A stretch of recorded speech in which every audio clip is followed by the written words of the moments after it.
এই গরমের ভিতরে মানুষের বাড়ি বাড়ি যে কি জন্ম নিবন্ধনের নাম ঠিকানা নেওয়া সম্ভব নাকি? না, আর ঘুরতে পারতেছি নে। এবার একবারে ঢুকবো, ঢুকে চারপাশে সব বাড়ির নাম ঠিকানা নিয়ে নেব। সামনের ওই বাড়ি ঢুকবো, ঢুকিয়ে এক গ্লাস ঠান্ডা পানি খাবো, খেয়ে ওই বাড়িতে বসে আশপাশে সবার নাম ঠিকানা ঠিকুশি গুষ্টি একদম নিয়ে নেব। সব এলাকার ফর্ম পূরণ করে ফেলা দেবো একবারই বসেই। যেহেতু এই এলাকাদের বাড়ি, সবাই ছাড়ার ফলে নাম ঠিকানা বয়স তো জানবেই ওই বাড়ি থেকে না কেউ।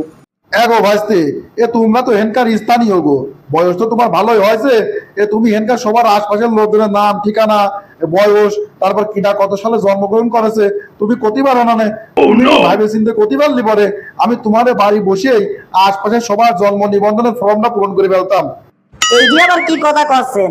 নাম ঠিকানা না হয় করতে পারবো না, তা কার বয়স কত, কিরা কত সালে জন্মগ্রহণ করেছে, কোন তারিখে, সেটা আবার কব না কেমন? না চাচা, এত কিছু ঠিকঠাক মতো করতে পারবো না। আরে বাবারে হইলে সব তো তোমার অ্যাকুরেট করে কোয়া লাগবে না, ওই আন্দাজ করে অনুমান করে কলি পরে হবিনি। আমি তোমার সব ব্যাপারটা সহজ করে দেবো না, দেখে নে। তুমি খালি এক এক করে শুরু করবা, আমি তারপরে যা কই সেটার উত্তর দিবা। ঠিক আমি বাড়ি করে ফেলবো না কিনা কোন তারিখে জন্মগ্রহণ করেছে, বুঝলে? নাও, তোমার বাড়ির ফর্ম তো সবার পূরণ করা হয়ে গেছে। এবার তোমার পাশের বাড়িটাও বসে করিনি। আচ্ছা কত, তোমার পাশের বাড়ির সবচেয়ে ছোট সওয়াল তার নাম কি? আমার পাশের বাড়িতে যারা থাকে ওর এবারে দুইটারই মোট সওয়াল। ছোট সওয়ালের নাম সাত্তার। এই তো, হ্যাঁ তো গেল। এটার সাত্তারের বাপের আর মার নামটা কি কয়া ভালো তো? ওর মার নাম জরিনা, বাপের নাম আক্কাস। কত বেটা, ওর জন্ম তারিখ কত? তোমার অত কষ্ট করা লাগবে না, তুমি খালি একটু ভাবি চিন্তে কও ও কত সালে জন্মগ্রহণ করেছিলে। এই যে আবার কেমন কথা হইলে চাচা, ও কত সালে কোন তারিখে জন্মগ্রহণ করেছে এটা তোর মা বাপ করতে পারবি না। ওর মা বাপ ছাড়া আমি কেমন করে পাবো না? আরে বাবা, তোমার জন্ম যদি হয় 92 সালে, তাহলে তো 98 সালে একটা বড় বন্যা হয়েছিল, সেই কথা তোমার মনেই আছে।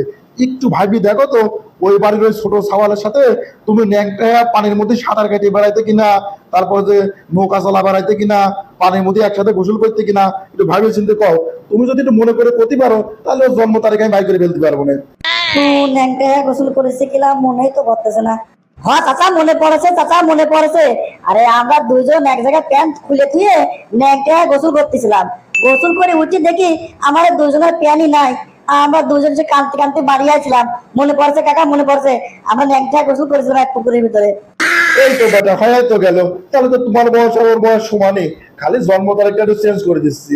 তোমার জন্ম তারিখ ফেব্রুয়ারির 5 তারিখে, ওর দিয়ে দিচ্ছি মার্চ মাসের 6 তারিখে। তাহলে তো হয়ে গেল নাকি? ঠিক আছে ঠিক আছে, ওটা হয়ে গেছে। এবার ওর বড় ভাইয়ের নাম কত, আর ওর মার নাম আর বাপের নাম তো পেয়ে গেলাম। চাচা খালি ওর বড় ভাইয়ের নাম করলে কি হবে না? আরে হবি না কে, ওর নাম দেখো, বাপের নাম আর মার নাম তো পেয়ে গেছি। আর 98 সালের বন্যাতি ও কত বড় ছিল একটু আন্দাজ করে কও, আমি জন্ম তারিখ ওটা বাইর করে ফেলা দেবো না। দেখলেন তো বন্ধুরা, একবারতেই বসে কিরাম করে জন্ম নিবন্ধনের সবার ফর্ম পূরণ করে ফেললাম। ঠিক এরকম ঘটনাই ঘটেছিল আমাদের সাথে, বুঝলেন? আমরা তো তখন ছোট ছিলাম, ঠিকঠাক কোনো বুঝতাম না। এক বাড়িতে লেখটি আছে, ঢুকে বসে বসে পানসি পাইছে, আর পাশের সবার বাড়ির নাম ঠিকানা জন্ম তারিখ লিখে নিয়ে গেছে।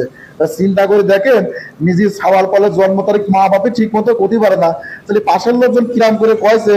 ওই জন্য আমরা তো জন্ম নিবন্ধনের কাগজ তুলতে যা দেখি জন্ম তারিখ সবারই ভুল। করে তো কোনো কিছু না, জনি বানা ডনেশন যাচ্ছে সব আমারে।